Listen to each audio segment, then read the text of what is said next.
Baik, Assalamualaikum warahmatullahi wabarakatuh. Halo semuanya, perkenalkan nama saya Doni Setiawan. Pada kesempatan kali ini, saya akan menjelaskan hasil tugas pengganti pertemuan, yaitu tentang preprocessing dan analisis data binary classification dengan menggunakan dataset kartu kredit. Tujuan dari analisis ini adalah untuk memprediksi apakah seorang pelanggan akan melakukan default payment atau gagal bayar pada bulan berikutnya berdasarkan perilaku penggunaan kartu kredit mereka. Nah, di sini ada problem statement yang sangat banyak. Kita baca saja, yaitu dataset yang digunakan pada proyek ini berisi informasi pelanggan kartu kredit termasuk limit kredit, riwayat tagihan, riwayat pembayaran, dan status pembayaran terakhir. Nah, seperti yang tadi, tujuannya sama, adalah untuk memprediksi apakah seorang pelanggan akan melakukan default payment, gagal bayar pada bulan berikutnya berdasarkan pola perilaku keuangan mereka. Jadi di sini tujuannya itu adalah untuk memprediksi pola perilaku keuangan ya. Nah, kita masuk juga yaitu ke masalah utama yang ingin dijawab adalah pertama, faktor apa saja yang paling berpengaruh terhadap kemungkinan seseorang pelanggan melakukan default. Terus ada juga kedua, yaitu apakah terdapat pola tertentu pada limit kredit, usia, atau histori pembayaran yang membedakan pelanggan yang default dan yang tidak. Dan terakhir yaitu bagaimana cara menyiapkan data agar dapat digunakan dalam model klasifikasi biner secara efisien. Nah, proses analisis ini akan meliputi pertama, exploratory data analysis atau dikenal dengan EDA untuk memahami pola dan karakteristik data. Kemudian ada pre-processing untuk menangani missing value, encoding, dan scaling. Feature engineering untuk menambah fitur baru yang dapat memperkuat performa model, dan kemudian juga ada evaluasi model klasifikasi sederhana untuk melihat kemampuan prediksi terhadap default payment. Nah, output akhir dari analisis ini diharapkan dapat membantu pihak bank atau lembaga keuangan memahami profil risiko pelanggan dan mengoptimalkan keputusan pemberian kredit. Oke. Nah, langkah pertama yang saya lakukan yaitu adalah mengimpor beberapa library penting ya, seperti Pandas, NumPy, Matplotlib, kemudian Seaborn untuk menganalisis data, dan beberapa modul dari scikit-learn untuk preprocessing serta modeling. Oke, ini dia ya. Library ini ya, membantu saya membersihkan dan menstandarkan dan memvisualisasikan data dengan lebih mudah. Kemudian lanjut ke load dataset. Oh iya, sebelum ini kita play dulu ya. Jalan ketiga. Oke, tunggu. Nah, oke. Library berhasil diimport. Kemudian kita lanjut ke set selanjutnya, yaitu adalah membuat dataset bernama credit card CSV ya. Tentu saja datanya yang akan kita cek. Nah, ke dalam data frame Pandas, dataset ini berisi data pelanggan kartu kredit beserta status apakah mereka melakukan default payment. Nah, kita cek. Oke, pertama yaitu adalah dengan menginputkan file tentu saja ya. Tapi credit card. Oke, oke, tunggu select. Nanti kita lanjut. Masih ke dalam 14% ya.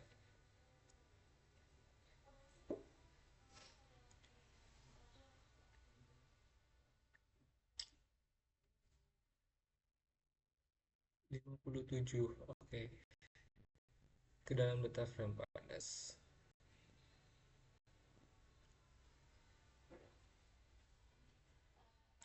Nah, setelah kita mengupload dan beres, oke, berarti ini tandanya sudah beres ya. Kemudian kita lanjut ke read data yang sudah diupload tadi. Nah, lihat banyak sekali. Nah, dataset ini memiliki sekitar berapa nih? 30.000, 30.000 baris dan serta 25 kolom ya. Kita lihat banyak sekali. Nah, berisi informasi pelanggan kartu kredit dan status apakah mereka melakukan default, gagal bayar pada bulan berikutnya. Nah, kita akan menganalisis faktor-faktor yang mungkin mempengaruhi hal tersebut. Oke, jadi tahap selanjutnya yaitu adalah eh, EDA atau Exploratory Data Analysis. Nah, di sini saya menampilkan informasi tipe data dengan fungsi info dan kemudian menampilkan fungsi describe. Kita jalankan. Nah, ada dua kolom yaitu yang ini info dan kemudian juga describe. Mendeskripsikan. Nah, fungsi info itu yaitu dengan fungsinya itu adalah untuk melihat ringkasan statistik dengan describe serta memeriksa apakah ada nilai kosong dan data duplikat. Oke, ini dia banyak kali.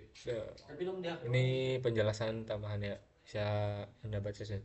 Nah, langkah ini penting supaya kita tahu kondisi awal dataset sebelum melakukan preprocessing. Kemudian kita masuk ke dalam cek missing values dan duplikasi. Jumlah data yang kolom. Nah, kita lihat aman ya, jumlah baris duplikat tidak ada. Kemudian kita deteksi kolom target. Nah, kolom target pada dataset ini adalah default payment next month. Berarti nilai 1 yang berarti pelanggan gagal bayar dan nilai 0 berarti pelanggan membayar tepat waktu. Kita jalankan juga. Nah, kita ambil kesimpulan tuh yaitu dari data default payment next month gitu. Nah, dari hasil analisis terlihat bahwa sekitar 22% pelanggan melakukan default. Jadi dataset agak tidak seimbang antara dua kelas ya. Penjelasan ada juga. Kemudian kita lakukan ke visualisasi sederhana. Nah, di sini kita menampilkan histogram dan beberapa fitur numerik untuk melihat distribusi datanya dan heatmap korelasi antar kolom numerik. Ada banyak di sini. Kita lihat distribusi beberapa kolom numerik, korelasinya. Nah, dari visualisasi ini bisa kita lihat ya bahwa ada beberapa variabel yang cukup berkorelasi seperti antara tagihan bulan-bulan sebelumnya dan limit kredit.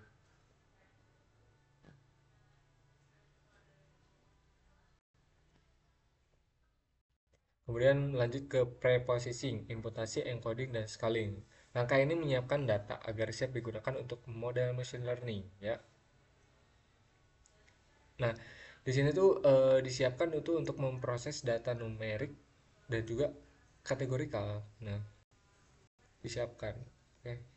Data numerik nanti diimputasi median dan distandarisasi, kemudian data kategorikal diimputasi modus lalu diencoding jadi numerik.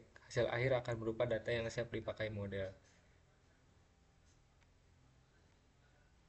Kita jalankan, bisa preprocessing pipeline siap digunakan.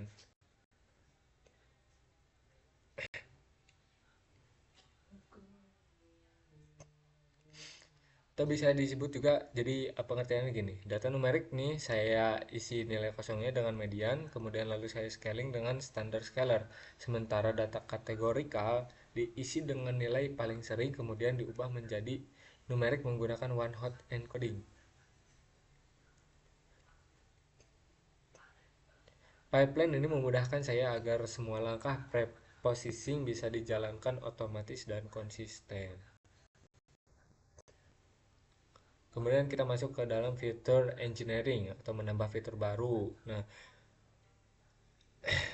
saya menambahkan 3 fitur utama yaitu mean bill, utilization ratio, dan total payment. Mean bill dan kemudian total payment. Nah, kita jalankan. Oke, ada 3, 1, 2, 3. Nah, mean bill adalah rata-rata tagihan 6 bulan terakhir. Kemudian ada juga utilization ratio adalah rasio antara tagihan rata-rata dan limit kredit, menunjukkan tingkat pemakaian kredit. Kemudian total payment adalah total pembayaran pelanggan selama 6 bulan. So, ini dia data-datanya, main dia utilization ratio. Kemudian kita masuk ke split data train dan test. Nah, membagi data menjadi dua bagian itu. Saya membagi data menjadi dua bagian, yaitu data training dan kemudian testing dengan rasio 80 banding 20. Nah, hal ini dilakukan agar model bisa dilatih dengan data yang cukup, lalu diuji menggunakan data baru, memastikan distribusi label tetap seimbang di kedua bagian. Data berhasil di-split menjadi train dan test. Kemudian masuk ke dalam modeling logistic regression. Nah, model yang saya gunakan adalah logistic regression karena cocok untuk kasus klasifikasi biner. Saya gabungkan processing dan model ini ke dalam satu pipeline supaya lebih rapi dan terstruktur.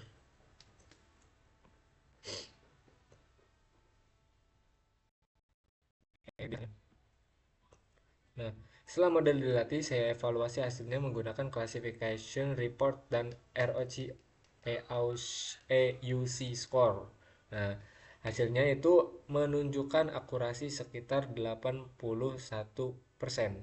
dan nilai ROC EUC itu sekitar 0,70. Ini artinya model sudah bisa mengenali pola default cukup baik meskipun masih bisa ditingkatkan.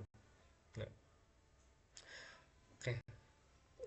Kita berarti beres, lanjut ke kesimpulan akhir, yaitu dari hasil analisis dapat disimpulkan bahwa sebagian besar pelanggan tidak melakukan default dan beberapa fitur seperti limit kredit, riwayat tagihan, dan jumlah pembayaran sangat berpengaruh terhadap kemungkinan gagal bayar.